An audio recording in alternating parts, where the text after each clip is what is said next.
Hello friends, welcome back to our YouTube channel ज्याचं नाव आहे डिअर नर्सेस आणि मी आहे तुमचा होस्ट आणि दोस्त अमर जो तुम्हाला टीच करतोय ऑब्स्टेटिक अँड गायनेकॉलॉजी. तर आजच्या व्हिडिओत आपण बघणार आहे what is mean by fetal circulation. जसं की डायग्राम तुम्ही बघताच आहे, फिटल सर्क्युलेशन काय असणार आहे, फिटल सर्क्युलेशनचा मिनिंग काय हे आपण बघणार आहे. म्हणजे काय फिटल सर्क्युलेशन आहे, हे फिटल सर्क्युलेशन काय असतं, नॉर्मल इंडिव्हिज्युअलपेक्षा काय असतं, डिफरंट असतं. हे काय आहे, एक डिफरंट सर्क्युलेशन आहे.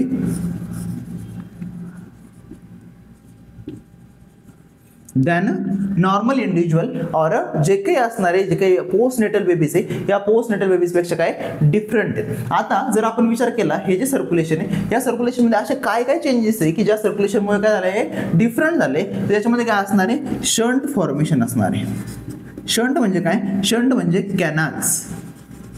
जे काही कॅनल्स राहतात, ज्या ट्यूब्स राहतात, जे कनेक्शन्स आहे त्या कनेक्शन थ्रू काय होणार आहे, जे काही ब्लड आहे ते ब्लड काय होणार आहे, ड्रेन होणार आहे इनटू व्हेन्स और देयर इज आर्टरीज. दोन आर्टरीज मधलं कनेक्शन किंवा दोन व्हेन्स मधलं कनेक्शन जे असणार आहे त्याला आपण म्हणणार आहे शंट्स. आता ह्या शंट्स थ्रू काय होणार आहे, जे काही ब्लड आहे ते ड्रेन होणार आहे into their is another artery, another when और देयर इज जो काही ॲट्रियम असणार आहे त्या अनदर ॲट्रियम मध्ये. जर आपण बघितलं तर असं काय असणार आहे, स्पेशल स्ट्रक्चर्स आहे. हे काय स्पेशल स्ट्रक्चर्स काय करतात, which facilitate the fetal circulation. Fetal circulation काय करणार ते फॅलिसिटेट करणार आहे, जेणेकरून काय होणार आहे, जे काही सर्क्युलेशन आहे फिटसचं ते प्रॉपरली होणार आहे आणि जे काही बेबीची फॉर्मेशन असणार आहे, बेबीची जी काही ग्रोथ आहे ती ग्रोथ कशी होते, प्रॉपर केली जाते.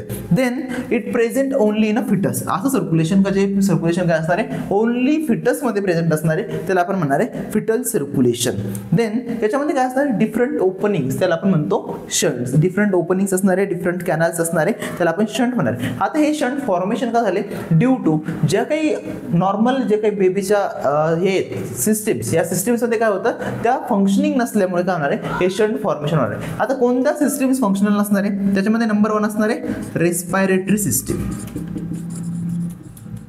रेस्पिरेटरी सिस्टीम काय फंक्शनल नाही आहे आणि due to that respiratory system जर फंक्शनल नसेल तर त्या कंडिशनमध्ये काय होणार आहे, जे काही बेबीचे लंग्स आहे हे बेबीचे लंग्स रेस्पिरेटरी फंक्शन करत नाहीये आणि त्यामुळे एक्स्ट्राचं जे काही ब्लड आहे ते एक्स्ट्राचं ब्लड सेंड करण्याची लंग्सला काही गरज नाहीये. आणि जर नीड नसेल तर त्या कंडिशनमध्ये काय का जे एक्स्ट्राचं ब्लड जाणार आहे ह्या एक्स्ट्राच्या ब्लडला काय करायचं, ऑल ओव्हर द बॉडी काय करणार आहे, सर्क्युलेट करणार आहे. म्हणून ते शंट फॉर्म करायचे. देन नेक्स्ट असणार आहे गॅस्ट्रो इंटेस्टिनल सिस्टीम. बेबीची जी काही गॅस्ट्रो इंटेस्टिनल सिस्टीम ही काय असणार आहे, टोटली फंक्शनचं काय नसणार, तिचं प्रॉपर फंक्शन नसणार, म्हणजे कंप्लीट फंक्शनच ते काय करत नाही. त्यामुळे काय असणार, ही जी काही गॅस्ट्रो इंटेस्टिनल सिस्टीम आहे या गॅस्ट्रो इंटेस्टिनल सिस्टीम मध्ये एक्स्ट्राचं ब्लड काय होणार नाही, पास होणार नाही. देन आहे एक्सक्रीटरी सिस्टीम. या सिस्टीम मध्ये काय होणार नाही, ब्लड पास होणार नाही. आणि जर ब्लड एक्स्ट्रा पास होणार नाही म्हणजे फंक्शन नसणार आहे तर एक्स्ट्रा ब्लड पास होणार नाही. आणि जर एक्स्ट्रा ब्लड पास होणार नाही तर त्या कंडिशन मध्ये काय असणार आहे, का हे जे ब्लड आहेत हे ब्लड काय केलं जातं, ड्रेन केलं जातं अनदर बॉडीमध्ये किंवा अनदर बॉडीच्या पार्ट्समध्ये. देन जर आपण बघितलं तर हे ब्लड कुठून पास होणार आहे, प्लासेंटा थ्रू. म्हणजे प्लासेंटा कडून कोणाकडे, अम्बिलिकल वेन, अम्बिलिकल आर्टरी कडून येणार आहे. त्याच्यानंतर ते कुठे जाणार आहे, ऑल ओव्हर दी फिटसच्या बॉडीमध्ये जाणार आहे. सो जर आपण बघितलं तरी जो काही अम्बिलिकल कॉर्ड आहे त्या अम्बिलिकल कॉर्डला आपल्याला समजून घेणं गरजेचं असणार आहे. व्हॉट इज अम्बिलिकल कॉर्ड, तर अम्बिलिकल कॉर्ड म्हणजे असं कनेक्शन जे कनेक्शन काय असणार आहे, between the placenta and the fetus काय असणार आहे, प्रेझेंट असणार आहे. प्लासेंटा आणि फिटसच्या जो काही सर्क्युलेशन आहे त्या सर्क्युलेशन मध्ये असं कनेक्शन, जे कनेक्शन काय करतं, फिटसला आणि प्लासेंटाला कनेक्ट करतं त्याला आपण म्हणतो अम्बिलिकल कॉर्ड. आणि ही जी अम्बिलिकल कॉर्ड आहे ही अम्बिलिकल कॉर्ड कशाने फॉर्म झालेली आहे, दोन अम्बिलिकल आर्टरीज. ज्या काही आर्टरीज आहे या अम्बिलिकल आर्टरीजने फॉर्म झालेले आहे. त्याच्यामध्ये किती असणार आहे, 2 नंबर ऑफ अम्बिलिकल आर्टरीज आणि एक काय असणार आहे, अम्बिलिकल वेन. आता ही जी काही अम्बिलिकल वेन आहे ही अम्बिलिकल वेन काय असते, अम्बिलिकल वेन कॅरी करते जे काही ऑक्सिजनेटेड ब्लड आहे ते. आणि जे काही अम्बिलिकल आर्टरीज आहे त्या अम्बिलिकल आर्टरीज काय करतात, deoxygenated blood from the fetus body. जे काही फिटस आहे या फिटसच्या बॉडीमधून जे काही डीऑक्सिजनेटेड ब्लड आहे हे डीऑक्सिजनेटेड ब्लड कोण काय करतं, umbilical arteries to the placenta. ह्या अम्बिलिकल आर्टरी पास करणारे डीऑक्सिजनेटेड ब्लड प्लासेंटाकडे. आणि जी काही अम्बिलिकल वेन आहे ही अम्बिलिकल वेन काय करते, oxygenated blood to the baby. म्हणजे गॅसेस ऑफ एक्सचेंज कुठे होणार आहे, इनसाइड दी प्लासेंटा. हा जो काही प्लासेंटा आहे या प्लासेंटामध्ये काय होणार आहे, exchange of gases. Exchange of gases. गॅसेसच्या एक्सचेंज सोबत काय काय एक्सचेंज होणार आहे, एक्सचेंज ऑफ न्यूट्रिशन. जे काही न्यूट्रिएंट असणार आहे, न्यूट्रिशन असणार आहे, हे न्यूट्रिशन काय होणार आहे, न्यूट्रिएंट पास होणार आहे, एक्सचेंज होणार आहे. यासोबतच काय जे काही मेटाबॉलिक वेस्ट प्रोडक्ट असणार आहे, मेटाबॉलिक वेस्ट. हे मेटाबॉलिक वेस्ट प्रोडक्ट इथे काय होणार आहे, ड्रेन होणार आहे इन अ प्लासेंटा. आता हे जे ड्रेनिंग आहे, हे ड्रेनिंग कशा थ्रू होणार आहे, draining is completed by with the help of diffusion method. जे काही डिफ्युजन आहे, या डिफ्युजनने काय होणार, ते ड्रेन होणार आहे. डिफ्युजन म्हणजे काय, जे काही higher concentration of the elements आहे किंवा हायर कॉन्सन्ट्रेशन ऑफ काय असणार आहे, जे काही सबस्टन्स असणार आहे ते पास होणार आहे टू द लोअर कॉन्सन्ट्रेशन, आणि जे काही लोअर कॉन्सन्ट्रेशन मधले मटेरियल आहे ते काय होतात, पास होतात टू द हायर कॉन्सन्ट्रेशन. म्हणजे हायर कॉन्सन्ट्रेशन मधून काय होणार, ते इझिली पास होणार आहे. आता हायर कॉन्सन्ट्रेशन मध्ये काय असणार आहे, जे काही न्यूट्रिएंट आहे, हे न्यूट्रिएंट काय होणार आहे, इझिली पास होणार आहे. इकडे काय असणार, हायर कॉन्सन्ट्रेशन मध्ये जे काही वेस्ट प्रोडक्ट आहे म्हणजे मेटाबॉलिक वेस्ट आहे, हे मेटाबॉलिक वेस्ट काय होणार आहे, प्लासेंटामध्ये पास होणार आहे from higher concentration to the lower concentration. Lower concentration काय होणार आहे, इझिली पास आउट केलं जाणार आहे. तर आपण म्हणतो डिफ्युजन मेथड किंवा डिफ्युजन पद्धत त्याला आपण म्हणणार आहे. देन जर आपण डेफिनेशन बघितली या फिटल सर्क्युलेशनची, तर डेफिनेशन काय असणार आहे, fetal circulation is defined as the blood flow from there is a placenta to umbilical cord. जो काही ब्लड फ्लो आहे तो कुठून होणार आहे, placenta to umbilical cord, and from there is umbilical cord to again placenta. परत काय होणार आहे, प्लासेंटाकडे परत ब्लड पास होत जाणार आहे. देन आपण बघणार आहे shunts of the fetal circulation.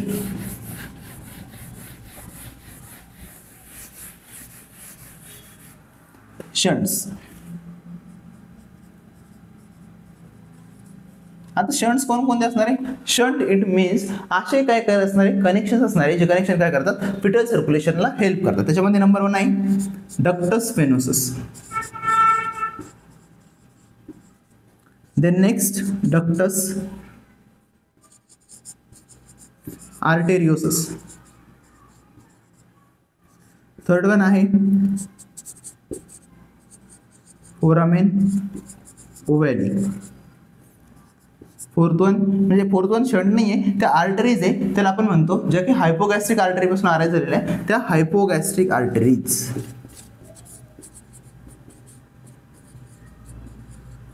हायपोगॅस्ट्रिक arteries. आता हे जे काही डक्टस वेनोसस आहे, ductus venosus it means connection between two veins. जे काही अम्बिलिकल वेन आहे आणि जे इन्फेरियर व्हेना केवा आहे, या इन्फेरियर व्हेना केवा आणि अम्बिलिकल वेन मध्ये काय असणार आहे, कनेक्शन असणार आहे, त्याला आपण म्हणतो डक्टस वेनोसस. म्हणजे त्याला आपण डिनोट करू डक्टस वेनोसस. हे असणार आहे अम्बिलिकल व्हेनचं आणि जे काही इन्फेरियर व्हेना केवा याच्यातलं कनेक्शन, त्याला आपण म्हणतो डक्टस वेनोसस. म्हणजे काय, तर अम्बिलिकल जे काही व्हेन आहे, अम्बिलिकल व्हेन बॉडीमध्ये काय होतं, एंटर होते ऑफ द फिटस. कशा थ्रू, तर नॅवेल थ्रू. इथं काय असणार, नॅवेल असणार आहे, या नॅवेल थ्रू काय होते, एंटर होते. आणि जी काही अम्बिलिकल व्हेन आहे, ही अम्बिलिकल व्हेन काय होते, बायफर्गेशन होते, 2 पार्टमध्ये डिवायडेशन होणार आहे. त्या डिवायडेशन मधला जो काही तिचा लेफ्ट पार्ट असणार आहे, हा लेफ्ट पार्ट काय होतो, कनेक्ट होतो टू द इन्फेरियर व्हेना केवा, आणि राईट पार्ट पुढे एंटर होतो इन लिव्हर. आणि जो काही इन्फेरियर व्हेना सोबत तो कनेक्ट झालाय, त्या कनेक्शनला आपण म्हणणार आहे डक्टस वेनोसस. त्याला डक्टस वेनोसस म्हणतो. देन म्हणजे 2 वेन्स मधलं काय असणार, कनेक्शन असणार. वेनोसस इट मीन्स कनेक्शन, आणि ductus it means duct formation. ज्या डक्ट फॉर्मेशन झाले त्या.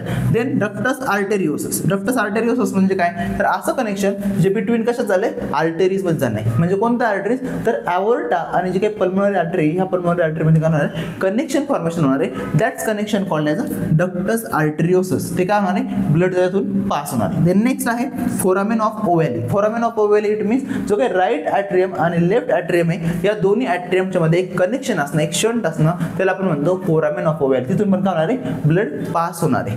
देन जर आपण बघितलं तर फोरामेन ओव्हॅली जो असतो तो आफ्टर बर्थ, म्हणजे हे जे काही शंट्स आहे, हे शंट्स काय होतात, आफ्टर बर्थ सगळे क्लोज होतात. काही फिजिओलॉजिकल क्लोजिंग लगेच होतं, तर काही जे काही ॲनाटॉमिकल क्लोजिंग असतं ते होण्यासाठी काय लागतो, वेळ लागतो किंवा ड्युरेशन त्याला लागणार आहे. जर आपण आता हायपोगॅस्ट्रिक आर्टरीज बघितलं, हायपोगॅस्ट्रिक आर्टरीज म्हणजे अशा आर्टरीज ज्या आर्टरीज काय करतात, डीऑक्सिजनेटेड ब्लड पास करतात to there is a umbilical arteries. म्हणजे ज्या काय हायपोगॅस्ट्रिक आर्टरी बॉडीच्या आतमध्ये त्यांना आपण हायपोगॅस्ट्रिक आर्टरीज म्हणतो. आणि त्याच आर्टरी पुढे पास झाल्यानंतर त्या ज्या वेळेला अम्बिलिकल व्हेन्स वरती काय होतात, कोलाइड होतात. त्याच्यानंतर ते काय करतात, कोलाइड करून आउटसाइड दी बॉडी जाणारे आणि प्लासेंटा सोबत काय करणार, अटॅचमेंट करणारे, त्याला आपण अम्बिलिकल आर्टरीज म्हणणारे पुढे. त्यालाच आपण जर बॉडीमध्ये असेल त्याला आपण म्हणतो ज्या काय हायपोगॅस्ट्रिक आर्टरीज आहे त्या. देन आपण नेक्स्ट बघणार आहे त्याच्यामध्ये की जे काही सर्क्युलेशन आहे, फिटल सर्क्युलेशन म्हणजे जे काही अम्बिलिकल आर्टरी आणि अम्बिलिकल वेन आहे, त्याच्यामध्ये जे काही सर्क्युलेशनचं मेकॅनिझम आहे, ते मेकॅनिझम कोणत्या पद्धतीने होणार आहे ते. सो हे जे काही शंट्स आहे, हे शंट्स इम्पॉर्टंट असणार आहे एक्झामिनेशनच्या दृष्टीने पण आणि वायवाच्या दृष्टीने पण. आफ्टर दॅट जर आपण बघितलं तर हे जे काही सर्क्युलेशनचा मेकॅनिझम आहे, सर्क्युलेशनचा मेकॅनिझम फर्स्ट ऑफ ऑल काय होणार आहे, जो काही प्लासेंटा आहे या प्लासेंटापासून स्टार्ट होणार आहे. आता प्लासेंटामधलं डिफ्युजन झालं, प्लासेंटामध्ये काय होणार आहे, प्युरिफिकेशन ऑफ द ब्लड झालं आणि ते प्युरिफाईड ब्लड काय झालं, पास झालं from there is umbilical vein. जर आपण बघितलं तर अम्बिलिकल वेन काय करणार आहे, ब्लड पास करणार आहे. आता ब्लड पास करताना ते कोणाला ब्लड पास करणार आहे, याच्यामध्ये बॉडीमध्ये येणार आहे, म्हणजे फिटसची जी काही बॉडी आहे त्या फिटसची बॉडीपर्यंत ती आणणार आहे. त्याच्यानंतर अम्बिलिकल वेन काय करते, ती जी काही राईट ब्रांच आहे, ही राईट ब्रांच काय होते, म्हणजे त्याच्या दोन ब्रांच फॉर्म होतात. दोन ब्रांचमध्ये जी काही फर्स्ट ब्रांच असते ती फर्स्ट ब्रांच कशाला कनेक्ट होणार आहे, फर्स्ट ब्रांच कनेक्ट होणार आहे टू दी लिव्हर. जे लिव्हर आहे त्या लिव्हर सोबत ती कनेक्शन फॉर्म करणार आहे. म्हणजे हे जे कनेक्शन आहे ती काय झाली, एंटर झाली with the help of portal vein. कोणासोबत, म्हणजे लिव्हरमध्ये एंटर झाली, पण काच्या सोबत एंटर झाली, पोर्टल वेन सोबत. त्याच्यानंतर जी काही सेकंड ब्रांच आहे याचीच काय असणार आहे, सेकंड ब्रांच. ही सेकंड ब्रांच काय करणार आहे, सेकंड ब्रांच कनेक्ट होणार आहे with inferior vena cava. Inferior vena cava, या इन्फेरियर वेना केवा सोबत कनेक्ट होताना काय होणार आहे, एक फॉर्मेशन होणार आहे शंटचं, त्याला आपण म्हणणार आहे डक्टस वेनोसिस. कशा थ्रू होणार आहे ते, डक्टस वेनोसिस थ्रू. आता हे जर आपण बघितलं तर जो काही मदरचा जो काही ब्लड येतो त्या मदरच्या ब्लडचं जे काही सॅच्युरेशन असतं, सॅच्युरेशन मीन्स जे काही ऑक्सिजनची लेवल असणार आहे, ही ऑक्सिजनची लेवल किती असणार आहे, इनसाइड दी अम्बिलिकल वेन 80%. म्हणजे SpO2 लेवल किती असणार आहे, 80% असणार आहे. आणि हीच 80% लेवल काय करणार बॉडीमध्ये काय करणार आहे, कॅरी केलं जाणार आहे. त्याच्यानंतर जे लार्ज अमाऊंट ऑफ ब्लड आहे हे कुठं ड्रेन होणार आहे, इन द लिव्हर. आणि जे काही रिमेनिंग ब्लड आहे ते कुठं पास होणार आहे, जो काही इन्फेरियर वेना केवा आहे त्या इन्फेरियर वेना केवामध्ये काय होणार आहे, पास होणार. ज्या वेळेला ह्या इन्फेरियर वेना केवामध्ये ब्लड पास होतं त्यावेळेला ह्या इन्फेरियर वेना केवामध्ये ब्लड असतं डीऑक्सिजनेटेड ब्लड. आणि हे जे डीऑक्सिजनेटेड ब्लड आहे हे कोणासोबत मिक्स होतं, जो काही ऑक्सिजनेटेड ब्लड आलाय त्या ऑक्सिजनेटेड ब्लड सोबत. आणि हे ब्लड कुठं पास केलं जाणार नाही, डक्टस वेनोसस आणि inferior vena cava through pass होणार आहे इनटू राईट ॲट्रियम. इथून पुढे पास होणार आहे राईट ॲट्रियम. आता हा जो राईट ॲट्रियम आहे या राईट ॲट्रियम मध्ये अजून कोणाचं ब्लड येणार आहे, तर इथं ब्लड येणार आहे राईट ॲट्रियम मध्ये जो काही सुपेरियर वेना केवा, म्हणजे इन्फेरियर वेना केवा तर घेऊन येतोच आहे, प्लस याच्यासोबत कोण घेऊन येणार आहे, सुपेरियर वेना केवा. जो सुपेरियर वेना केवा आहे हा स्मॉल अमाऊंट मध्ये काय आणणार आहे, ब्लड आणणार आहे. आता जेवढं ब्लड काय झालं, ड्रेन झालंय इन देअर राईट ॲट्रियम, या राईट ॲट्रियम मध्ये ड्रेन झाल्याच्या नंतर जे काही ब्लड आहे हे ब्लड काय होतं, पास होतं to there is a left atrium. म्हणजे 75% ब्लड कुठे पास होणार आहे, लेफ्ट ॲट्रियम मध्ये. जो लेफ्ट ॲट्रियम आहे या लेफ्ट ॲट्रियम मध्ये काय होणार आहे, 75% ऑफ ब्लड पास होणार आहे. आता 75% ऑफ ब्लड का पास होणार आहे, तर जो काही ब्लड आहे रिमेनिंग 25% म्हणजे 25% या राईट ॲट्रियम मध्ये राहणार आहे. आणि हा ड्रेन कुठं होणार आहे, हे ना राईट व्हेंट्रिकल.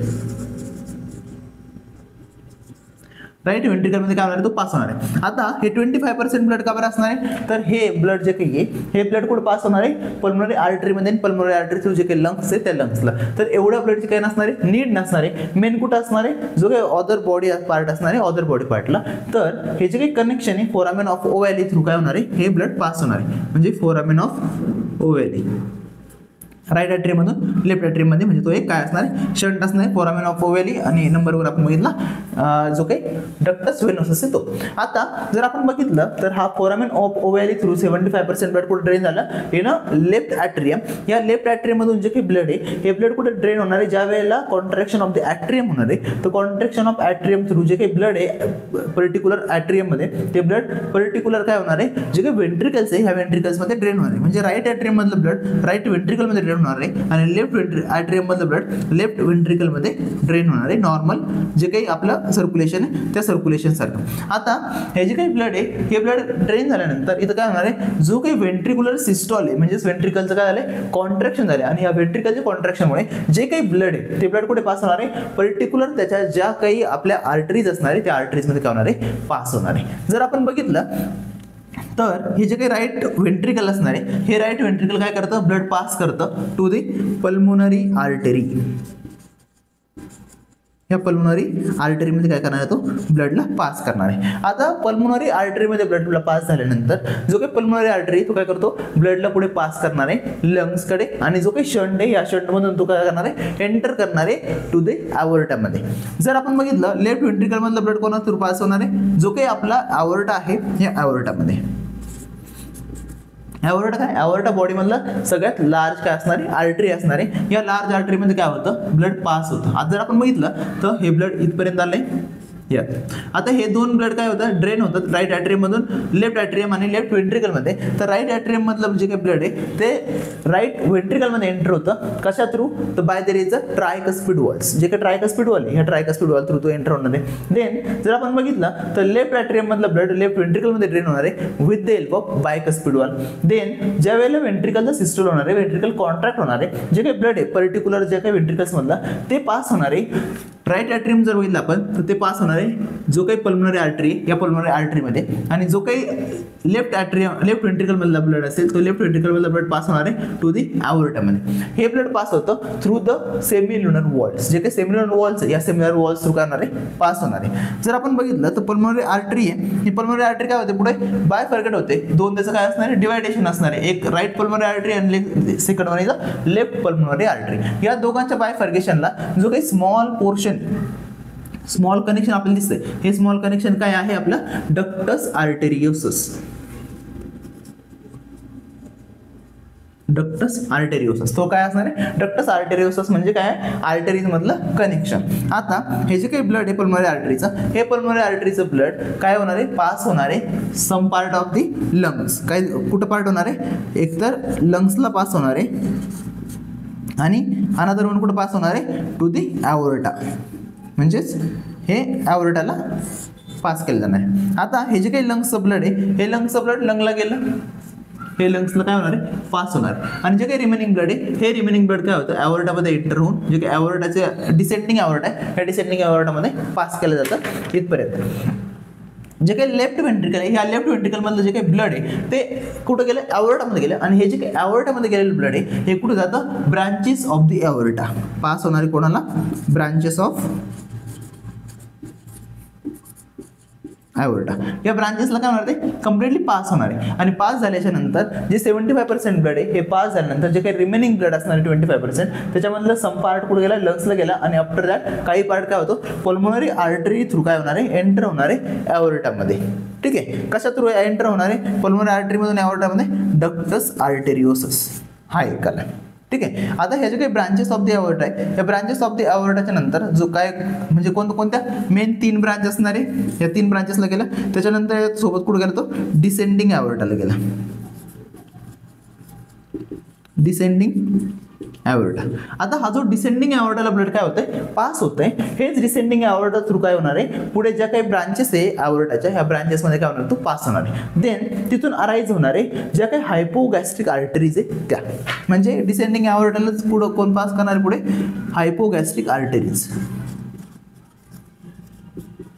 हायपोगॅस्ट्रिक आर्टरीज. आता या ज्या हायपोगॅस्ट्रिक आर्टरीज आहे या काय कार्य करतात, डीऑक्सिजनेटेड ब्लड. म्हणजे काही पार्ट काय करणार आहे, जे काही ब्लड आहे ते पास होणार आहे to the lower body, lower extremities. आणि नंतर जे काही उरलेलं डीऑक्सिजनेटेड ब्लड आहे, आता इथे डीऑक्सिजनेटेड ब्लड कसं आलं, तर हे जे काही ब्लड आहे राईट ॲट्रियम मधलं हे टोटल काय असणार आहे, डीऑक्सिजनेटेड असणार आहे. आणि जे काही डीऑक्सिजनेटेड ब्लड आहे हेच पुढे पास झालं जो काही लेफ्ट ॲट्रियम आहे, या लेफ्ट ॲट्रियम मध्ये. आणि या लेफ्ट ॲट्रियम मध्ये पास झाल्यानंतर काय झालं, ते पूर्ण मिक्सचर झालं. आणि मिक्सचर झाल्यामुळे काय होणार आहे, हे टोटल ब्लड काय झालं, डीऑक्सिजनेटेड ब्लड झालं. आणि हेच डीऑक्सिजनेटेड ब्लड मध्ये म्हणजे टोटल डीऑक्सिजनेटेड नसताना काही अमाऊंटमध्ये काय त्याच्यात ऑक्सिजन प्रेझेंट असणार आहे. आणि तेच ब्लड काय होतं, पुढे हायपोगॅस्ट्रिक आर्टरी थ्रू परत प्लासेंटाला काय केलं जातं, सेंड केलं जातं. म्हणजे हायपोगॅस्ट्रिक आर्टरीज पुढे काय करणार आहे, परत त्याला आपण म्हणणार आहे अंबेलिकल आर्टरी.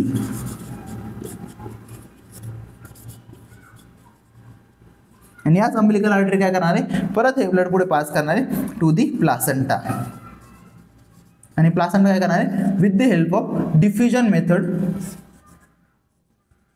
डिफ्युजन कुठं होणार आहे, इन जे काही प्लासेंटल साइट्स आहे या प्लासेंटल साइटमध्ये डिफ्युजन होणार आहे. आणि तेच परत पुढे पास होणार आहे अंबेलिकल व्हेनकडे. म्हणजे हे काय झालं, ब्लड पुढे पास होत गेलं. पण आता हा जो काही लंग्स आहे, ह्या लंग्स मधलं ब्लड काय होणार आहे, लंग्स मधलं ब्लड काय होणार आहे, परत पास होणार आहे पल्मोनरी वेन्स मध्ये. म्हणजे लंग्सचा यूज झाला. आणि त्याच्यानंतर काय होणार आहे, जे काही पल्मोनरी वेनच्या ब्रांचेस आहे त्याच्या पल्मोनरी वेनच्या ब्रांचेस परत ते लंग्स कडलं ब्लड काय करणार आहे, घेऊन येणार आहे, पास करणार आहे कोणाकडे, तर लेफ्ट ॲट्रियम मध्ये. म्हणजे इथून जे काही ब्लड असणार आहे हे ब्लड पुढे पास होतं टोटल इथून या लेफ्ट ॲट्रियम मध्ये थ्रू पल्मोनरी वेन्स. हे जे काही पल्मोनरी वेन्स आहे या पल्मोनरी व्हेन्स थ्रू काय होणार आहे ते पास होणार आहे लेफ्ट ॲट्रियम, आणि लेफ्ट ॲट्रियम पासून ते परत काय होणार आहे परत सर्क्युलेट व्हायला लागणार आहे कुठे अम्बिलिकल व्हेन मध्ये, आणि हे काय असणार total circulation of the fetus. फिटसचं काय असणार टोटल सर्क्युलेशन असणार, त्यालाच आपण म्हणतो फिटल सर्क्युलेशन. देन हे जे काही फिटल सर्क्युलेशन, हे जे काही शंट फॉर्मेशन झालेले, हे जे शंट फॉर्मेशन, हे शंट फॉर्मेशन काय होतात चेंज होतात आफ्टर दी बर्थ. आता बेबीची काय झाली बर्थ झाली, बेबीची बर्थ झाल्यानंतर हे जे काही ब्रांचेस आहेत जसं की डक्टस व्हेनोसस असेल, हे डक्टस व्हेनोसस काय होणार आहे क्लोज होणार आहे. देन हा जो काही डक्टस आर्टेरियोसस आहे हा क्लोज होणार आहे. इथला जो काही फोरामेन ऑफ ओव्हॅली आहे हा फोरामेन ऑफ ओव्हॅली पण काय होणार आहे क्लोज व्हायला स्टार्ट करणार आहे. आता हे जे काही क्लोजिंग असणार आहे या क्लोजिंग मध्ये काय असतं की हे जे क्लोजिंग आहे हे फिजिओलॉजिकल क्लोज असतं पहिल्यांदाच. First of all physiological close होतं, आणि सेकंड वन होणार आहे अॅनाटॉमिकल क्लोज. फिजिओलॉजिकल क्लोज म्हणजे आफ्टर दी बर्थ ते काय होणार आहे इन्स्टंट क्लोज होणार आहे काही शंट्स, आणि अॅनाटॉमिकल क्लोजर मध्ये काय होणार आहे टोटल हिलिंग होणार आहे. आता जी हिलिंग आहे या हिलिंग व्हायला काय होतं वेळ लागतो किंवा टाइम लागणार आहे. आता नॉर्मल बेबीची काय झाली बर्थ झाली, बर्थ झाल्याच्या नंतर जे काही ब्लड आहे म्हणजे बेबीची बर्थ झाली हा काय असणार आहे अम्बिलिकल कॉर्ड, आणि त्याच्यानंतर ही बर्थ झाल्यानंतर बेबीचे जे काही ब्लड आहे या ब्लडला काय केलं जातं क्लॅम्प केलं जातं. म्हणजे अम्बिलिकल कॉर्ड मधलं काय आहे क्लॅम्प करायचं अम्बिलिकल कॉर्ड, आणि त्याच्यानंतर जे काही ब्लड आहे बेबीचं ते ब्लड काय होत नाही या अम्बिलिकल आर्टरीज मधून बाहेर येत नाही. Normally after the birth baby काय करतो रेस्पिरेट करतो, आणि रेस्पिरेट केल्याच्या नंतर म्हणजे जे काही रेस्पिरेटरी फंक्शन आहे ते बिगिन झाल्याच्या नंतर जे काही हायपोगॅस्ट्रिक आर्टरीज आहे त्या हायपोगॅस्ट्रिक आर्टरीज काय होतात श्रिंक व्हायला स्टार्ट होतात, कॉन्ट्रॅक्ट व्हायला स्टार्ट होतात, आणि त्याच्यामुळे काय होतं जे काही ब्लड आहे ते आउटसाइड दी जे काही प्लासेंटा जाणार आहे परत वापस ते प्लासेंटामध्ये जात नाही, म्हणजे अम्बिलिकल आर्टरीज मध्ये पास होत नाही. पण हे जे काही प्लासेंटल ब्लड असणार आहे या प्लासेंटामध्ये काय होतं कॉन्ट्रॅक्शन होतं, म्हणजे युट्राईन कॉन्ट्रॅक्शन ज्या वेळेला होतं तर हे जे काही प्लासेंटल मधलं ब्लड आहे म्हणजे थ्रू दर अम्बिलिकल व्हेन, अम्बिलिकल व्हेन मधून काय होतं बेबीच्या बॉडीत पास होतं आफ्टर दी बर्थ. बर्थ झाल्याच्या नंतर काही सेकंदमध्येच काय होते स्टार्ट होतं पास व्हायला. पास झाल्याच्या नंतर काय केलं जातं इथं जो काही अम्बिलिकल जे काही व्हेन असेल अम्बिलिकल आर्टरी असेल म्हणजे कोणता जो काही आपल्या अम्बिलिकल कॉर्ड ह्या अम्बिलिकल कॉर्डला काय जातं क्लॅम्प केलं जातं, आणि क्लॅम्प केल्याच्या नंतर 2.5 सेंटीमीटर डिस्टन्स सोडून काय करायचं त्याला कट करायचं. कट झाल्याच्या नंतर हे जे काही अम्बिलिकल कॉर्ड ही अम्बिलिकल कॉर्ड कट केली त्याला क्लॅम्प केली. क्लॅम्प केल्याच्या नंतर हे जे काही ब्लड आहे या ब्लडमध्ये काय होणार आहे काही चेंजेस होणार आहे या शंट्समध्ये, आणि हे जे काही रेस्पिरेटरी फंक्शन आहे हे रेस्पिरेटरी फंक्शन काय होणार आहे बिगिन होणार आहे. रेस्पिरेटरी फंक्शन बिगिन झाल्यानंतर जे काही क्लोजर असणार आहे या क्लोजरला आपण लर्न करणार आहे. सो हे क्लोजरमध्ये काय काय चेंजेस येणार आहे ते बघणार आहे.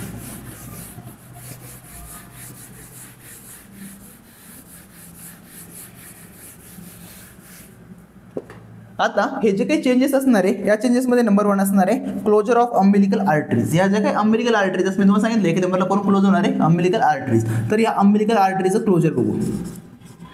क्लोजर ऑफ अम्बिलिकल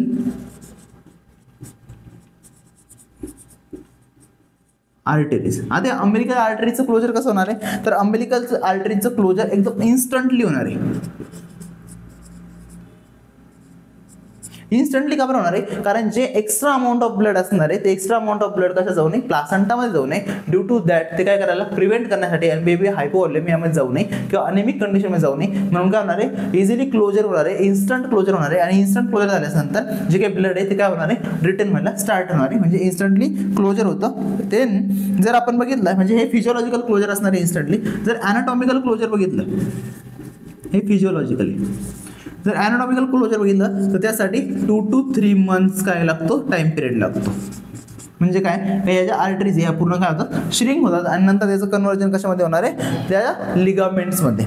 देन जर आपण बघितलं म्हणजे त्या नंतर जे काही क्लोजर आहे त्या क्लोजरला आपण म्हणतो lateral umbilical ligament. Lateral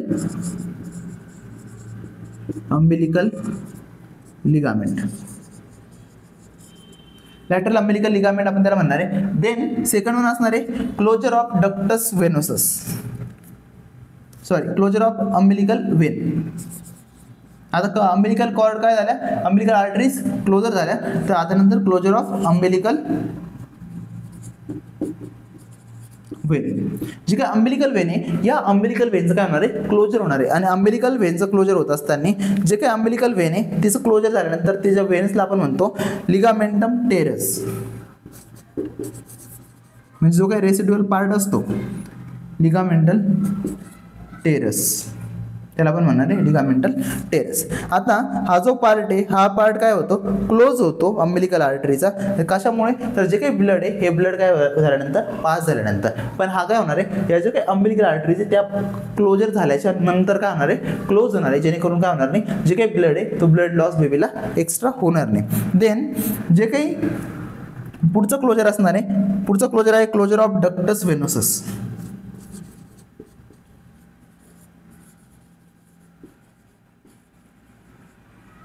closure of ductus venosus. आता डक्टस वेनोसस म्हणजे कोणता पार्ट, तर जो पोर्टल व्हेनचा पार्ट आहे, या पोर्टल व्हेनच्या कनेक्शनच्या अगोदर जो काही अम्बिलिकल व्हेन आहे, ही अम्बिलिकल व्हेन कोणासोबत करण्यात आली, इन्फेरियर व्हेना केव्हा सोबत जे काही कनेक्शन असणार आहे त्याला आपण म्हणणार डक्टस वेनोसस. आणि हा जो काही डक्टस वेनोसस आहे, हा डक्टस वेनोससच्या क्लोजरला आपण म्हणणार आहे लिगामेंटम वेनोसस.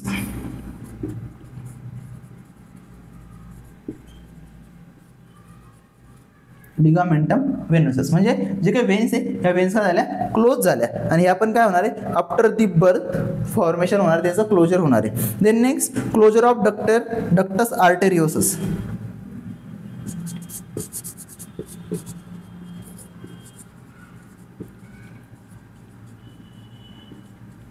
जे काही डक्टस आर्टेरियोसस आहे म्हणजे जे काही आर्टेरियोसस आहे, हे आर्टेरियोसस काय होतं, क्लोज होतं आफ्टर द ब्रिदिंग झाल्यानंतर काय होतं, बेबीनी स्टार्ट होतं. बट हे जे काही क्लोजर असणार आहे हे क्लोजर्स व्हायला थोडासा काय लागतो, टाइम पिरियड लागतो. आणि त्याच्यानंतर काय होणार आहे, जे काही क्लोजर असणार आहे ते क्लोजर होणार आहे. That closure called as ligamentum arteriosus.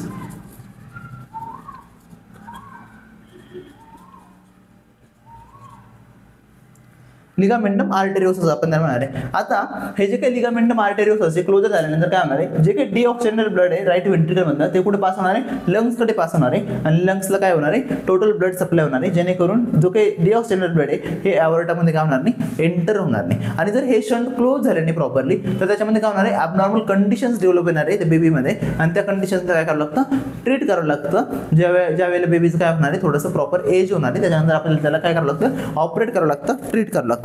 Then असणार आहे closure of foramen ovale. Closure of foramen ovale. आता हे जे काही फोरामेन ओव्हॅली आहे हे काय आहे, एक कनेक्शन आहे between right atrium and left atrium. याचं काय करायचं, आपल्याला क्लोजर करायचं आहे. आता हे जे काही क्लोजर आहे हे क्लोजर टोटल कंप्लीट होतं 1 इयरमध्ये, म्हणजे ॲनाटॉमिकल क्लोजर असणार आहे. फिजिओलॉजिकल क्लोजरला पण काय लागतो, टाइम लागतो. फिजिओलॉजिकल क्लोजर आफ्टर बर्थ झाल्यानंतर काय होणार आहे, क्लोज होणार आहे. बट ॲनाटॉमिकल क्लोजर कधी होणार आहे, आफ्टर दी 1 इयर. 1 इयरपर्यंत काय झालं, टाइम पिरियड लागणार आहे. आणि जर आपण बघितलं हे झालं नॉर्मल क्लोजर. हे आफ्टर दी बर्थ जर आपण बेबीचं जे काही कार्डियक आउटपुट बघितलं तर कार्डियक आउटपुट 1 मिनिटमध्ये किती असणार आहे, 500 ml. म्हणजे बेबीचं हार्ट जे काही आहे ते काय करतं, वर्क करतं. 500 ml काय असणार, कार्डियक आउटपुट असणार आहे टोटल 1 मिनिटमध्ये. देन जर आपण बघितलं का हे जे काही बेबीचं हार्ट आहे या हार्ट किती बीट करणार आहे पर मिनिट, तर एका मिनिटाला बेबीचं हार्ट किती बीट करणार आहे, 120 beats to 140 beats per minute. एवढं काय असणार त्याचं हार्ट बिटिंग असणार आहे ऑफ द बेबी. सो इथं आपलं काय फिटल सर्क्युलेशनचं पॉईंट कम्प्लिटली कव्हर झालेलं आहे. Thank you so much.